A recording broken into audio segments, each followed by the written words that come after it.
Hello students, welcome to Panchajanya IAS. ನಾನು ನವೀನ್ ಕುಮಾರ್. ಇವತ್ತಿನ the Hindu ಪತ್ರಿಕೆಯ ವಿಶ್ಲೇಷಣೆಗೆ ನಿಮಗೆಲ್ಲರಿಗೂ ಸ್ವಾಗತ. ಮೊದಲನೆಯ ವಿಷಯ, India reasserts stand on Kashmir after US claims. ನಿಮಗೆ ಗೊತ್ತಿರಬಹುದು, ಮೊನ್ನೆ ಕದನ ವಿರಾಮ ಘೋಷಣೆ ಆದಾಗ ಮೊದಲು ಟ್ರಂಪ್ ಅವರು ಒಂದು ಟ್ವೀಟ್ ಮಾಡಿ ಭಾರತ ಪಾಕಿಸ್ತಾನದ ನಡುವೆ ಶಾಂತಿ ಸ್ಥಾಪನೆಯಲ್ಲಿ ನಾವು ಸಫಲರಾಗಿದ್ದೇವೆ, ಎಲ್ಲ ಅಮೆರಿಕನೇ ಮಾಡಿದ್ದು ಅನ್ನುವ ರೀತಿಯಲ್ಲಿ ಟ್ವಿಟರ್ ಅಲ್ಲಿ ಹಾಕಿದ್ರು. ಹೀಗಾಗಿ ಅದರ ಬಗ್ಗೆ ಇವತ್ತು ministry of external affairs response ಏನು ಕೊಟ್ಟಿದೆ ಅನ್ನೋದನ್ನ ಇವತ್ತು ಹಿಂದೂಯಲ್ಲಿ ಕೊಟ್ಟಿದ್ದಾರೆ. ಟ್ರಂಪ್ ಅವರು ಹೇಳಿದ್ದೇನು, US brokered India Pakistan ceasefire. US ನಿಂದಾಗಿ, ಅದರ ಮಧ್ಯಸ್ಥಿಕೆಯಿಂದಾಗಿ ಸೀಸ್ ಫೈರ್ ಆಗಿದೆ ಅಂತ ಅವ್ರು ಹೇಳಿದ್ರು. ಆದ್ರೆ ಎಕ್ಸ್ಟರ್ನಲ್ ಅಫೇರ್ಸ್ ಮಿನಿಸ್ಟ್ರಿ ಏನ್ ಹೇಳಿದೆ, ಇದು DGMO, director general of military office, ಅವರು ಆ ಒಂದು ವಿಭಾಗದ DGMOಗಳು, ಮೊನ್ನೆ 3 ಜನ ನೀವು ಮುಖ್ಯವಾಗಿ ಮಾತನಾಡೋದು ನೋಡಿದ್ರಲ್ವಾ, ಅಡ್ಮಿರಲ್, ನೇವಿ ಹಾಗೂ ಏರ್ಫೋರ್ಸ್, ಆ ಎಲ್ಲಾ ವಿಭಾಗದ ಮುಖ್ಯಸ್ಥರು ಅವರೆಲ್ಲರ ಮಾತುಕತೆಯಿಂದ ಒಂದು ಅಗ್ರಿಮೆಂಟ್ ಇಂದ ಆಗಿರೋದು ಹೊರತು ಇದು ಅಮೆರಿಕದಿಂದ ಆಗಿದ್ದಲ್ಲ ಅಂತ ಹೇಳ್ತಾ ಇದ್ದಾರೆ. ಇನ್ನು ಅವ್ರು ಹೇಳಿದ್ದು ನ್ಯೂಕ್ಲಿಯರ್ ಕಾನ್ಫ್ಲಿಕ್ಟ್ ಆಗಬಹುದು ಸಾಧ್ಯತೆ ಇತ್ತು ಅಂತ ಅವ್ರು ಹೇಳಿದ್ರು. ಆದ್ರೆ military action in conventional domain only. External affairs ministry ಅದ ಎಲ್ಲವನ್ನ ಅಲ್ಲಗಳಿತಾ ಇದೆ. ಅದೇ ರೀತಿ ಟ್ರಂಪ್ ಅವರು ಇನ್ನೊಂದು ಹೇಳಿದ್ರು, ಹೈಪ್ನೇಟೆಡ್ ಇಂಡಿಯಾ ಅಂಡ್ ಪಾಕಿಸ್ತಾನ್. ಹೈಪ್ನೇಟೆಡ್ ಪಾಲಿಸಿ ಅಂತಂದ್ರೆ ಭಾರತ ಮತ್ತೆ ಪಾಕಿಸ್ತಾನದ ವಿಚಾರವನ್ನ ಸಪರೇಟ್ ಆಗಿ ನೋಡೋದು, ಎರಡೂ ದೇಶಗಳಿಗೂ ಸಮಾನ ಮನ್ನಣೆಯನ್ನು ಕೊಡೋದು ಅನ್ನೋ ರೀತಿಯಲ್ಲಿ ಅವ್ರು ಮಾತನಾಡಿದ್ರು ಒಂದೊಂದ್ಸಾರಿ. ಆದ್ರೆ ಇಲ್ಲಿ ಇವ್ರು ಹೇಳಿರೋದು, no hyphenation, international community stands with India on terrorism. ಭಯೋತ್ಪಾದಕ್ಕೆ ಸಂಬಂಧಪಟ್ಟ ಹಾಗೆ ಎಲ್ಲಾ ದೇಶಗಳು ಭಾರತದ ಒಂದು ಕ್ರಮವನ್ನ ಬೆಂಬಲಿಸ್ತಾ ಇವೆ. ಹಾಗಾಗಿ ಪಾಕಿಸ್ತಾನವನ್ನ ಯಾವ ದೇಶಗಳು ಇಲ್ಲಿ ಸಪೋರ್ಟ್ ಮಾಡ್ತಾ ಇಲ್ಲ, ಹಲವಾರು ದೇಶಗಳು ಭಾರತವನ್ನೇ ಬೆಂಬಲಿಸ್ತಾ ಇವೆ ಅಂತ ಎಕ್ಸ್ಟರ್ನಲ್ ಅಫೇರ್ಸ್ ಮಿನಿಸ್ಟ್ರಿ ಹೇಳಿದೆ. India's clear stand on Kashmir. India stand again that Kashmir issue is only between India and Pakistan. Kashmir ಸಮಸ್ಯೆ ಏನಿದ್ರು ಭಾರತ ಮತ್ತೆ ಪಾಕಿಸ್ತಾನದ ನಡುವೆ ಇರೋದು ಹೊರತು, and no one else like US should get involved. ನಾವು ಯಾರೇ ಆಗಿರ್ಲಿ, ಮೂರನೇ ವ್ಯಕ್ತಿಯನ್ನ ನಾವು ಇದರಲ್ಲಿ ಭಾಗಿಯಾಗಲಿಕ್ಕೆ ಬಿಡೋದಿಲ್ಲ. The only issue India wants to talk about getting back Pak occupied Kashmir. ನಮ್ಮ ಮುಖ್ಯವಾದ ವಿಷಯ ಏನಂತಂದ್ರೆ, ಯಾವಾಗಲೂ ನಾವು ಬಯಸೋದೇನು, POK ನ ಮರಳಿ ಪಡೆಯೋದು ಅನ್ನೋದನ್ನ ಭಾರತ ಸ್ಪಷ್ಟಪಡಿಸ್ತಾ ಇದೆ. No trade talk with US. ಅದೇ ರೀತಿ ಅಮೆರಿಕದ ಜೊತೆ ಈಗ ಪಾಕಿಸ್ತಾನ, ಭಾರತ ಮತ್ತೆ ಅಮೆರಿಕ 3 ದೇಶಗಳಿಗೆ ಸಂಬಂಧಪಟ್ಟ ಹಾಗೆ ಯಾವ್ದಾದ್ರು ಟ್ರೇಡ್ ರಿಲೇಟೆಡ್ ಮಾತುಕತೆ ಆಗಿದೆ ಅಂತ ಕೆಲವರು ಕೇಳ್ತಾ ಇದ್ರು. During recent phone calls between India and US leaders, they did not discuss trade. Trade ನ ಬಗ್ಗೆ ಯಾವುದೇ ಮಾತುಕತೆ ಆಗಿಲ್ಲ. Focus was on terrorism and Kashmir, not business. ಮುಖ್ಯವಾಗಿ ನಮ್ಮ ಮಾತುಕತೆ ಎಲ್ಲ ಟೆರರಿಸಂ ಅನ್ನು ಹೇಗೆ ಮಟ್ಟ ಹಾಕೋದು, ಭಯೋತ್ಪಾದಕತೆಯನ್ನ ಹೇಗೆ ನಾವು ಕಡಿಮೆ ಮಾಡೋದು ಅನ್ನೋದ್ರ ಬಗ್ಗೆ ಆಗಿತ್ತು ಹೊರತು ವ್ಯವಹಾರಕ್ಕೆ ಸಂಬಂಧಪಟ್ಟ ಯಾವುದೇ ಮಾತುಕತೆ ಆಗಿಲ್ಲ ಅಂತ ಈಗ ಸ್ಪಷ್ಟಪಡಿಸಿದ್ದಾರೆ ಮಿನಿಸ್ಟ್ರಿ ಆಫ್ ಎಕ್ಸ್ಟರ್ನಲ್ ಅಫೇರ್ಸ್. ಇದಾದ ನಂತರ ಮಾನ್ಸೂನ್ ಅಂಡಮಾನ್ ಸಿ ಕಡೆ ನಡೆದಿದೆ. ಅಂದ್ರೆ ಮಾನ್ಸೂನ್ ಅಂತಂದ್ರೆ ಅದು ಕೆಳಗಡೆಯಿಂದ ಬರಬೇಕಾದ್ರೆ ಈ ಕಡೆನೂ ಸಹ ಟರ್ನ್ ತಗೊಳುತ್ತೆ, ಈ ಕಡೆ ಸಹ ಟರ್ನ್ ತಗೊಳುತ್ತೆ. ಜಿಯೋಗ್ರಫಿಯಲ್ಲಿ ಡೀಟೇಲ್ ಆಗಿ ಓದ್ತೀರಾ. ಹಾಗಾಗಿ ಮುಖ್ಯವಾಗಿ ಮಾನ್ಸೂನ್ ಬರೋದು ಸ್ವಲ್ಪ ತಡ ಆಗಬಹುದು, ಆ ಡೇಟ್ಗಳಲ್ಲಿ ವ್ಯತ್ಯಾಸ ಆಗಬಹುದು ಅಂತ ಇದರಲ್ಲಿ ಹೇಳ್ತಾ ಇದ್ದಾರೆ. ಏನೇ ಮುಖ್ಯವಾದ ವಿಷಯ ಇದ್ರೂ ಮುಂದಿನ ದಿನಗಳಲ್ಲಿ ನಾವು ನೋಡ್ತೇವೆ. ಇದಾದ ನಂತರ editorial, India education without employment. ನಮ್ಮ ಪರಿಸ್ಥಿತಿ ಹೇಗಿದೆ ಅಂತಂದ್ರೆ, ಶಿಕ್ಷಣ ಏನೋ ಸಿಗ್ತಾ ಇದೆ ಎಲ್ಲರಿಗೂ, ಆದ್ರೆ ಜಾಬ್ ಸಿಗ್ತಾ ಇಲ್ಲ.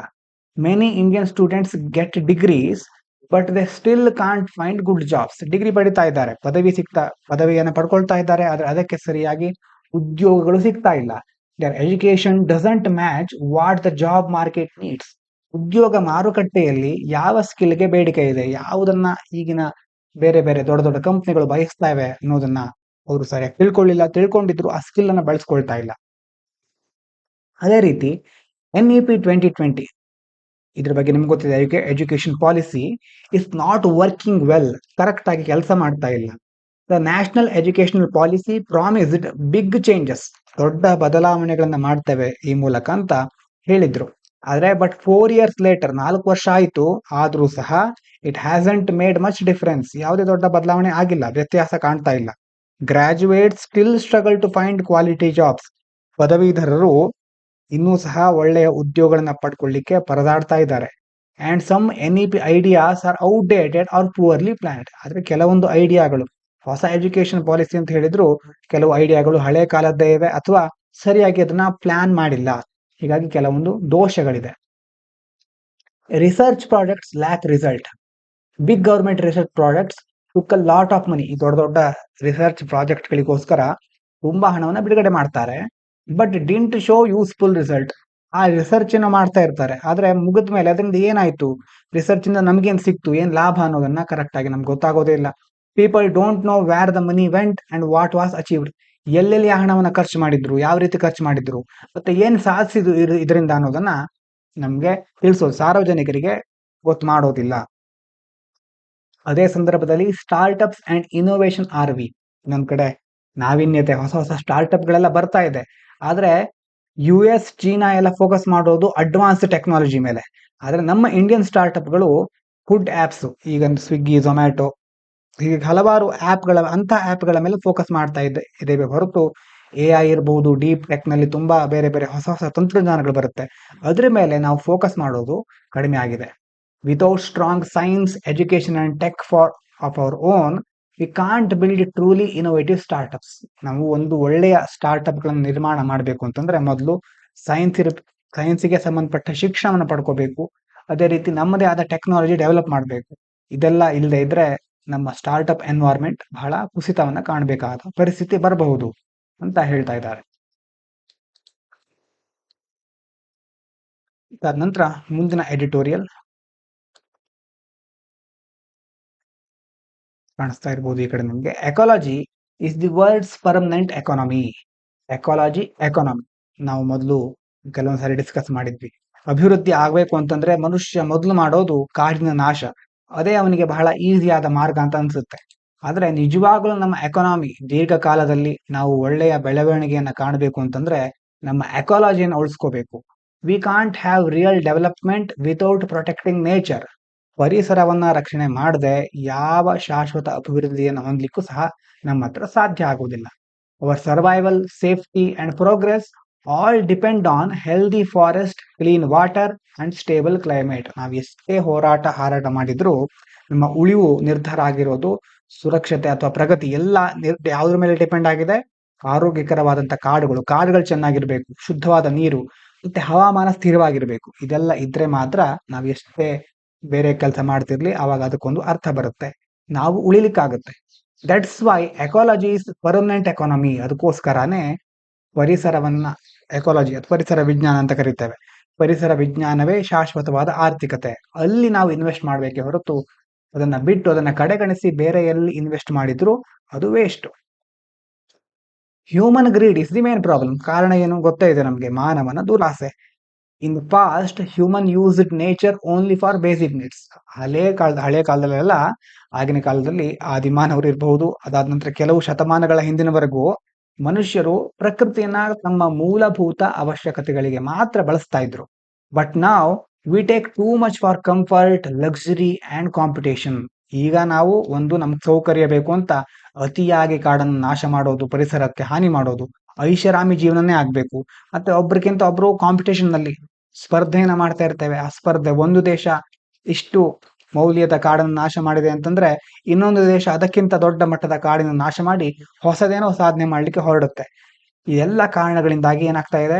This over use harms the environment and makes climate problem worse. ಪರಿಸರಕ್ಕೆ ಹಾನಿ ಆಗ್ತಾ ಇದೆ, ಹವಾಮಾನ ಸಮಸ್ಯೆಗಳು ಇನ್ನಷ್ಟು ಹದಗೆಡ್ತಾ ಇವೆ. ತೊಂದರೆ ಆಗೋದು ನಮ್ಗೆ. ಪರಿಸರಕ್ಕೆ ಒಬ್ರು ಹೇಳ್ತಿದ್ರು ಅಂತಂದ್ರೆ, ಪರಿಸರಕ್ಕೆ ತನ್ನನ್ನ ಉಳಿಸ್ಕೊಳ್ಳುವ ಚಾಕಚಕ್ಯತೆ ಏನು ಅಂತ ಗೊತ್ತಿದೆ. ಪರಿಸರವನ್ನ ನಾವು ಉಳಿಸ್ಕೊಳ್ಬೇಕಾದ ಅವಶ್ಯಕತೆ ಬರೋದಿಲ್ಲ, ನಮ್ಮನ್ನ ನಾವು ಉಳಿಸ್ಕೋಬೇಕಷ್ಟೇ. ಯಾಕಂದ್ರೆ ಈ ಪ್ರಕೃತಿ ಆ ರೀತಿಯ ವಿನ್ಯಾಸ ಆಗಿದೆ ಹೊರತು ನಾವು ಮಾಡ್ತಾ ಇರೋದು ನಮಗೆ ಎಫೆಕ್ಟ್ ಆಗುತ್ತೆ ಹೊರತು ಪರಿಸರಕ್ಕೆ, ಪ್ರಕೃತಿಗೆ ತನ್ನನ್ನ ಹೇಗೆ ಉಳಿಸ್ಕೋಬೇಕು ಅಂತ ಗೊತ್ತಿದೆ. ನಾವು ನಮ್ಮನ್ನ ಉಳಿಸ್ಕೊಂಡ್ರೆ ಸಾಕು ಅಂತ ಒಬ್ರು ಹಿರಿಯರು ಹೇಳಿದ್ರು. We must reconnect emotionally with nature. ಹಾಗಾಗಿ ಏನ್ ಮಾಡ್ಬೇಕು, ನಾವು ಉಳಿಬೇಕು ಅಂತಂದ್ರೆ technology has made us feel distant from nature. ತಂತ್ರಜ್ಞಾನದಿಂದಾಗಿ ನಾವು ಪ್ರಕೃತಿಯಿಂದ ದೂರ ಬಿಟ್ಟಿದ್ದೇವೆ. But we still have the emotional power to care. ಆದ್ರೂ ಸಹ ನಮ್ಮಲ್ಲಿ ಒಂದು ಶಕ್ತಿ ಇನ್ನೂ ಇದೆ, ಭಾವನಾತ್ಮಕ ಶಕ್ತಿ ಇದೆಯಲ್ವಾ, ಅದು ಇನ್ನೂ ಇದೆ. To protect the earth we must feel connected to it again. ಮತ್ತೆ ನಾವು ಪ್ರಕೃತಿಯ ಜೊತೆ ಬೆರೆತಾಗ, ಪ್ರಕೃತಿಯ ಮಡಿಲಲ್ಲಿ ನಲಿತಾ ಇರ್ಬೇಕಾದ್ರೆ ಅದರ ಜೊತೆಗಿನ ಒಂದು ಬಂಧ ಮತ್ತೆ ಬಿಲ್ಡ್ ಆಗ್ತಾ ಹೋಗುತ್ತೆ, ಮತ್ತೆ ಆ ಒಂದು ಅನುಬಂಧ ಶುರುವಾಗುತ್ತೆ. Not just understand it through science. ಕೇವಲ ಸೈನ್ಸ್ ಮೂಲಕ ಓದೋದಲ್ಲ, ಈ ರೀತಿ ಆದ್ರೆ ಈ ರೀತಿ ಆಗುತ್ತೆ, ನಮಗೆ ಅದು ಫೀಲ್ ಆಗ್ಬೇಕು. But feel responsible for it. ಆ ಜವಾಬ್ದಾರಿ ಅನ್ನುವಂತ ಒಂದು ಭಾವನೆ ನಮ್ಮಲ್ಲಿ ಮೂಡಬೇಕು. ಆಗ ಮಾತ್ರ ನಾವು ಉಳಿಲಿಕ್ಕೆ ಸಾಧ್ಯ. ಅದಾದ ಮುಂದಿನದು ಚಿಕ್ಕ ಎಡಿಟೋರಿಯಲ್. ಪ್ರೈಮ್ ಮೆಸೇಜ್ ಮತ್ತೆ ಬಿಗ್ ಡೀಲ್ ಎರಡಿದೆ. India will act strongly against terrorism. ಭಾರತ ಏನ್ ಮಾಡ್ತಾ ಇದೆ ಈಗ? ಭಯೋತ್ಪಾದಕತೆಯ ವಿರುದ್ಧ ಅಥವಾ ಭಯೋತ್ಪಾದನೆ ವಿರುದ್ಧ ಕಠಿಣ ಕ್ರಮಗಳನ್ನು ಕೈಗೊಳ್ತಾ ಇದೆ. India clearly said it will not tolerate terrorism from Pakistan anymore. ಪಾಕಿಸ್ತಾನದಿಂದ ಇನ್ನು ಮುಂದೆ ನಾವು ಯಾವುದೇ ಭಯೋತ್ಪಾದಕ ಚಟುವಟಿಕೆಗಳನ್ನು ಸಹಿಸೋದಿಲ್ಲ. Whether through military actions or stopping water from Indus rivers, India will act in its own national interest, not under pressure from any other countries. ಒಂದು ನಮ್ಮ ಮಿಲಿಟರಿ ಕ್ರಮಗಳಾಗಿರಬಹುದು, ಅಥವಾ ಸಿಂಧು ನದಿಯ ನೀರನ್ನು ನಿಲ್ಲಿಸಿದ್ದೇವೆ, ಹೀಗೆ ನಮ್ಮದೇ ಆದಂತಹ ರಾಷ್ಟ್ರೀಯ ಹಿತಾಸಕ್ತಿಯನ್ನು ಮುಂದಿಟ್ಕೊಂಡು ನಾವು ಕೆಲಸ ಮಾಡ್ತೇವೆ ಹೊರತು ಬೇರೆ ಯಾವುದೇ ದೇಶದ ಒತ್ತಡಕ್ಕೆ ನಾವು ಮಣಿಯೋದಿಲ್ಲ ಅಂತ ಭಾರತ ಈಗ ಸ್ಪಷ್ಟಪಡಿಸಿದೆ. Time to expose Pakistan's nuclear threats. ಪಾಕಿಸ್ತಾನ ಏನ್ ಮಾಡುತ್ತೆ? Keeps using nuclear threats to scare the world. ನನ್ನ ನ್ಯೂಕ್ಲಿಯರ್ ವೆಪನ್ಗಳಿದೆ ಅನ್ನುವಂತ ಕಾರಣ ಇಟ್ಕೊಂಡು ಜಗತ್ತನ್ನು ಹೆದರಿಸ್ತಾ ಇರುತ್ತೆ.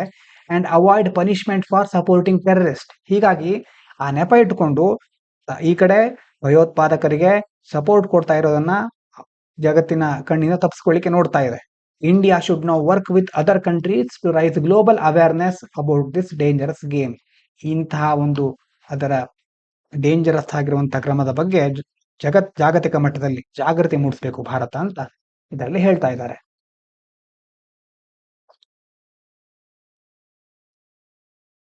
ಇದಾದ ನಂತರ ಮುಂದಿನದು US China trade deal could hurt India's opportunities. ಅಂತಂದ್ರೆ ಇದು ಇಲ್ಲಿದೆ, US China trade big deal ಅಲ್ವಾ ಇದೆ. ಈ ಒಂದು ಆರ್ಟಿಕಲ್ ಬಗ್ಗೆ ನೋಡ್ತಾ ಇದ್ದೇವೆ. ಏನು ನಿನ್ನೆ ನೋಡಿದ್ವಿ ಇದ್ರ ಬಗ್ಗೆ. US ಮತ್ತೆ ಚೀನಾ ನಡುವೆ ಈಗ ಮಾತುಕತೆಯ ಹಂತಕ್ಕೆ ಬಂದಿದ್ದಾರೆ. ಮೊದಲಿದ್ದು ಇರತಕ್ಕಂತಹ ತುಂಬಾ ಟ್ರೇಡ್ ಟ್ಯಾರಿಫ್ ಗಳನ್ನ ಕಡಿಮೆ ಮಾಡಿದ್ದಾರೆ ಎರಡು ದೇಶದವರು.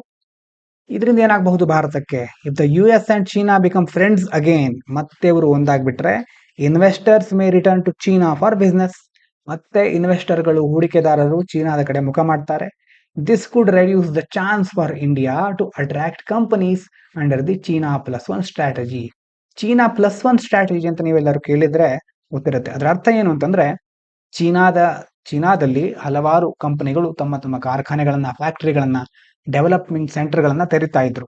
ಆದ್ರೆ ಯಾವಾಗ ಕೋವಿಡ್ ಬಂತು, ಕೋವಿಡ್ ನಂತರ ಹಲವಾರು ದೇಶಗಳು, ವೆಸ್ಟರ್ನ್ ಕಂಟ್ರೀಸ್ಗಳು ಚೀನಾವನ್ನ ಕಡೆಗಣಿಸಿ ಚೀನಾದ ಬದಲು ಬೇರೆ ದೇಶಗಳನ್ನ ಅವಲಂಬಿಸಲಿಕ್ಕೆ ಶುರು ಮಾಡಿದ್ವು. ಚೀನಾ +1 ಅಂತಂದ್ರೆ ಚೀನಾ ಬಿಟ್ಟು ಬೇರೆ ಯಾವುದಾದ್ರೂ ಒಂದು ದೇಶದ ಮೇಲೆ ಅವಲಂಬಿತ ಆಗುವುದು. ಆ ಸಂದರ್ಭದಲ್ಲಿ ಭಾರತದಲ್ಲಿ ಹಲವಾರು ಕಂಪನಿಗಳು ಓಪನ್ ಆಯಿತು. ಬೇರೆ ದೇಶಗಳು ಭಾರತದಲ್ಲಿ ಬಂದು ಇನ್ವೆಸ್ಟ್ ಮಾಡ್ಲಿಕ್ಕೆ ಸ್ಟಾರ್ಟ್ ಮಾಡಿದ್ವು.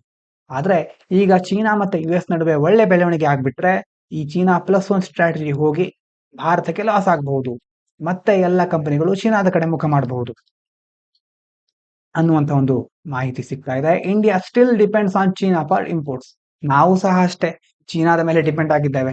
ಇವನ್ though we talk about make in India, ನಾವು ಹೇಳ್ತಾ ಇರ್ತೇವೆ ನಮ್ಮ ದೇಶದಲ್ಲೇ ಮೇಕ್ ಇನ್ ಇಂಡಿಯಾ ಮೂಲಕ ಎಲ್ಲವನ್ನ ತಯಾರಿಸ್ತೇವೆ ಅಂತ. ಆದ್ರೆ most product still come from China. ಹೆಚ್ಚು ಉತ್ಪನ್ನಗಳು ಬರ್ತಾ ಇರೋದು ಚೀನಾದಿಂದ.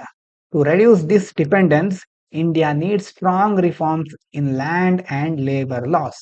ಹಾಗಾದ್ರೆ ಮುಖ್ಯವಾಗಿ ಮೊದಲನೇ ಹಂತದಲ್ಲಿ ನಮಗೆ ಒಳ್ಳೆಯ ಸ್ಟ್ರಾಂಗ್ ಆದಂತಹ ರಿಫಾರ್ಮ್ಗಳಾಗಬೇಕು, ಸುಧಾರಣೆಗಳಾಗಬೇಕು. ಅದರಲ್ಲೂ ಲ್ಯಾಂಡ್ ಮತ್ತೆ ಲೇಬರ್ ಲಾ, ಭೂಮಿ ಮತ್ತೆ ಕಾರ್ಮಿಕರಿಗೆ ಸಂಬಂಧಿಸಿದ ಕಾನೂನುಗಳಲ್ಲಿ ಒಳ್ಳೆಯ ಸುಧಾರಣೆಗಳಾಗಬೇಕು. ಆವಾಗ ನಾವು support big and low cost manufacturing, ದೊಡ್ಡ ದೊಡ್ಡ ಉದ್ಯಮಗಳನ್ನ ಮತ್ತೆ ಕಡಿಮೆ ಖರ್ಚಿನಲ್ಲಿ ಹೆಚ್ಚು ವಸ್ತುಗಳನ್ನು ತಯಾರಿಸಲಿಕ್ಕೆ ನಾವು ಆವಾಗ ಪ್ರೋತ್ಸಾಹವನ್ನು ಕೊಡಬಹುದು. ಇದಾದ ನಂತರ ಮುಂದಿನದು ಒಂದು ಎಡಿಟೋರಿಯಲ್ ಇತ್ತು ಈ ಕಡೆ, ಡೆತ್ ದಟ್ ಸ್ಪಾಟ್ಲೈಟ್ಸ್ ಇರಿಗೇಷನ್ ಪ್ರಾಬ್ಲಮ್ಸ್. ಒಬ್ಬ ರೈತರ ಆತ್ಮಹತ್ಯೆ ಬಗ್ಗೆ ಹೇಳ್ತಾ ಇದ್ದಾರೆ. Farmers death highlight serious irrigation issues. ನೀರಾವರಿ ಸಮಸ್ಯೆ ಬಗ್ಗೆ ಇಲ್ಲಿ ಕೊಟ್ಟಿದ್ದಾರೆ. Young award winning farmer from Maharashtra, ಒಂದು ಪ್ರಶಸ್ತಿ ಸಿಕ್ಕದಂತಹ ಒಬ್ಬ ರೈತ died by suicide because he couldn't get proper irrigation support. ಸರಿಯಾದ ನೀರಾವರಿ ಬೆಂಬಲವನ್ನ ಪಡೆಯಲಿಕ್ಕಾಗದೆ ಆತ್ಮಹತ್ಯೆ ಮಾಡ್ಕೊಂಡಿದ್ದಾರೆ. His death shows how badly water is distributed in India's farming, especially for poor and marginalised farmers. ಇದರಿಂದ ಏನು ಗೊತ್ತಾಗ್ತಾ ಇದೆ? ಅಳಿವೆ ಅಂತಂದ್ರೆ ಬಡ ರೈತರಿಗೆ ಮತ್ತೆ ಅಂಚಿನಲ್ಲಿರುವ ರೈತರಿಗೆ, ಸಮಾಜದಲ್ಲಿ ಮಾರ್ಜಿನಲೈಸ್ ಸೆಕ್ಟರ್ ಅಂತ ಇರುತ್ತಲ್ವಾ, ಅಂತಹ ರೈತರಿಗೆ ನೀರಿನ ವಿತರಣೆ ಹೇಗೆ ಆಗ್ತಾ ಇದೆ? ಅವರಿಗೆ ಯಾವ ರೀತಿ ಕಷ್ಟಗಳು ಎದುರಾಗ್ತಾ ಇದೆ ಅಂತ ನಮಗೆ ಇದರಿಂದ ಗೊತ್ತಾಗ್ತಾ ಇದೆ. ಅಂತಂದ್ರೆ ಅವರು ಆತ್ಮಹತ್ಯೆಯನ್ನು ಮಾಡ್ಕೊಂಡಿದ್ದಾರೆ ಅಂತಂದ್ರೆ ಆ ಸಮಸ್ಯೆ ಯಾವ ಮಟ್ಟದಲ್ಲಿ ಇರಬಹುದು. Over use of ground water is causing big problems. ಇನ್ನೊಂದು ಸಮಸ್ಯೆ ಏನು? ಅಂತರ್ಜಲದ ಅತಿಯಾದ ಬಳಕೆ. India uses more water for farming than any other country. ಬೇರೆ ಎಲ್ಲಾ ದೇಶಗಳಿಗಿಂತ ನಾವು ಕೃಷಿಗೋಸ್ಕರ ಜಾಸ್ತಿ ನೀರನ್ನು ಉಪಯೋಗ ಮಾಡ್ತಾ ಇದ್ದೇವೆ. Mostly from underground water. ಅದ್ರಲ್ಲಿ ಹೆಚ್ಚು ಬರೋದು ಯಾವ್ದ್ರಿಂದ? ಅಂತರ್ಜಲದಿಂದ.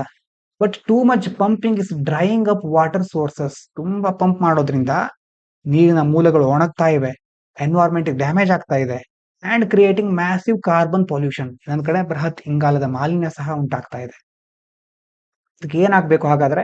V need smarter and fairer irrigation systems. Smart ಆಗಿರುವುದು ಮತ್ತೆ ನ್ಯಾಯಯುತವಾಗಿರುವಂತಹ ಇರಿಗೇಷನ್ ಸಿಸ್ಟಮ್ಗಳನ್ನು ನಾವು ಅಳವಡಿಸ್ಕೋಬೇಕು. Instead of wasting water, India should use modern methods like drip irrigation. Drip ಹನಿ ನೀರಾವರಿ ವ್ಯವಸ್ಥೆ, solar pumps, water saving rice techniques, ನೀರನ್ನು ಉಳಿಸುವಂತಹ ಅಕ್ಕಿಗಳನ್ನ ಬಳಸೋದು, ಅಂಡ್ ರೇನ್ ವಾಟರ್ ಹಾರ್ವೆಸ್ಟಿಂಗ್, ಮಳೆ ನೀರು ಕೊಯ್ಲು ಅಂತ ಹೇಳ್ತೇವೆ. ಈ ಎಲ್ಲ ಮೆಥಡ್ಗಳನ್ನ ನಾವು ಬಳಸಬೇಕು. Also decisions on who gets water should involve local farmers to ensure fairness. ಯಾರಿಗೆ ಎಷ್ಟು ನೀರು ಸಿಗಬೇಕು ಅನ್ನುವಂಥ ಡಿಸಿಷನ್ ಕೈಗೊಳ್ಬೇಕಾದ್ರೆ ಸ್ಥಳೀಯ ರೈತರನ್ನ ಸಹ ಅದರಲ್ಲಿ ನಾವು ಸೇರಿಸ್ಕೊಳ್ಬೇಕು. ಆವಾಗ ನ್ಯಾಯಯುತವಾಗಿ ನಾವು ಇಂಥ ವಿಧಾನಗಳನ್ನ ಅಳವಡಿಸಬಹುದು, ಎಲ್ಲರಿಗೂ ಸಹ ನ್ಯಾಯವನ್ನು ದೊರಕಿಸಿಕೊಡಬಹುದು. ನಂತರ ಮುಂದಿನದು, India notifies WTO of plan to impose retaliatory tariffs on US imports. ಏನಾಗ್ತಾ ಇತ್ತು ಅಂತಂದ್ರೆ, India has told the world trade organisation that it will raise import taxes. Tariff ಅನ್ನ 7.6 ಬಿಲಿಯನ್ ವರ್ತ್ ಆಫ್ US ಗೂಡ್ಸ್ಗೆ, 7.6 ಶತಕೋಟಿ ಮೌಲ್ಯದ ಅಮೆರಿಕದ ಸರಕುಗಳ ಮೇಲೆ ಆಮದು ತೆರಿಗೆಯನ್ನ, ಸುಂಕವನ್ನ ಹೆಚ್ಚಿಸೋದಾಗಿ ನಾವು ಭಾರತದವರು ವಿಶ್ವ ವ್ಯಾಪಾರ ಸಂಸ್ಥೆಗೆ ತಿಳಿಸಿದ್ದೇವೆ. ಯಾಕೆ ಹೀಗೆ ಮಾಡ್ತಾ ಇದ್ದೇವೆ ಅಂತಂದ್ರೆ, ಅದರಲ್ಲೂ ಯಾವುದ್ರ ಮೇಲೆ? Tariffs on Indian steel and aluminium to 25%. ಯಾಕೆ ಹೀಗಾಗಿತ್ತು ಅಂತಂದ್ರೆ, ಅಮೆರಿಕ ಏನ್ ಮಾಡಿತ್ತು? Because US increased tariff on Indian steel and aluminium. ಯಾವ ಉದ್ದೇಶಕ್ಕೋಸ್ಕರ ಅಂತಂದ್ರೆ, ಅಮೆರಿಕ ನ್ಯಾಷನಲ್ ಸೆಕ್ಯೂರಿಟಿ ಅಂತ ಕಾರಣ ಕೊಟ್ಕೊಂಡು ಭಾರತದ ಉಕ್ಕು, ಅಲ್ಯೂಮಿನಿಯಂ ಮೇಲೆ 25% ಸುಂಕವನ್ನು ಹೆಚ್ಚಿಸಿತ್ತು.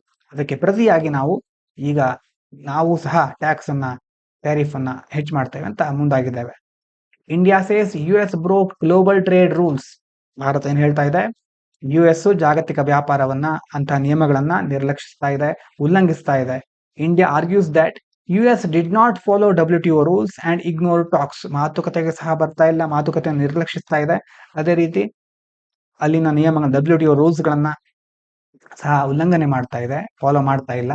So India has the right to respond by removing some trade benefits and increasing tariffs on American goods. ಹಾಗಾಗಿ ನಮಗೂ ಸಹ ಅಮೆರಿಕನ್ ಸರಕುಗಳ ಮೇಲೆ ಸುಂಕಗಳನ್ನು ಹೆಚ್ಚಿಸುವ ಅಧಿಕಾರ ಇದೆ, ಆ ಹಕ್ಕಿದೆ ಅಂತ ಭಾರತ ಪ್ರತಿಕ್ರಿಯೆ ನೀಡ್ತಾ ಇದೆ.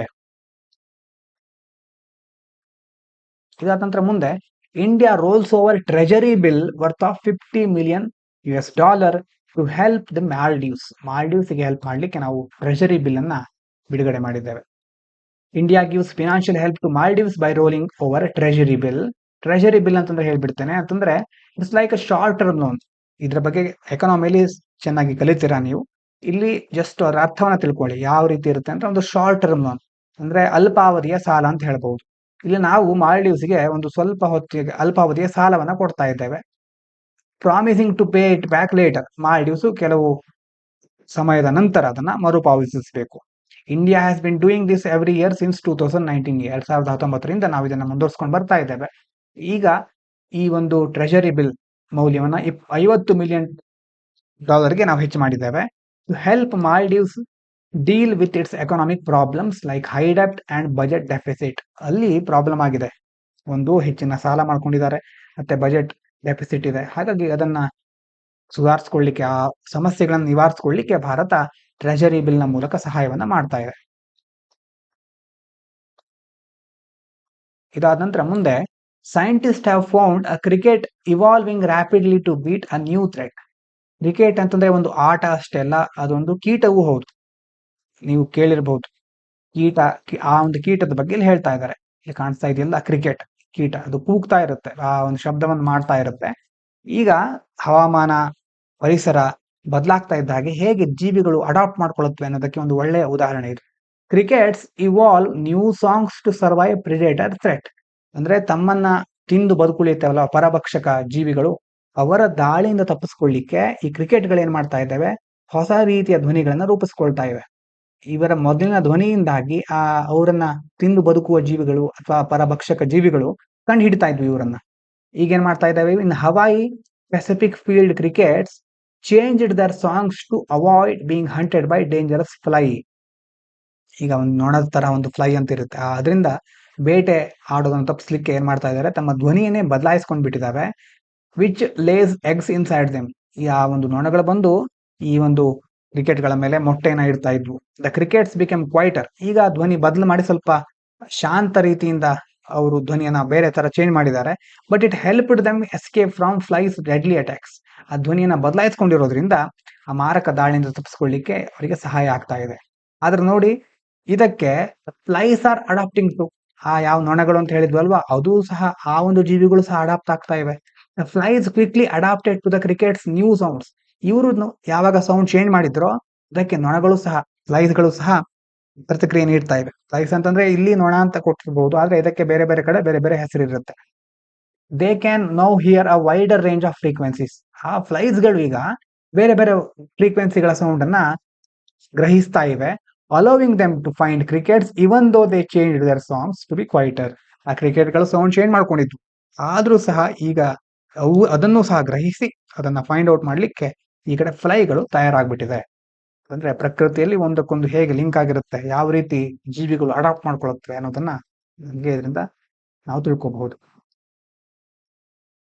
ಕೊನೆಯದಾಗಿ the right to repair movement in India. ರಿಪೇರಿ ಮಾಡೋದು, ಒಂದು ರಿಪೇರಬಿಲಿಟಿ ಇಂಡೆಕ್ಸ್ ಅಂತ ಇದೆ.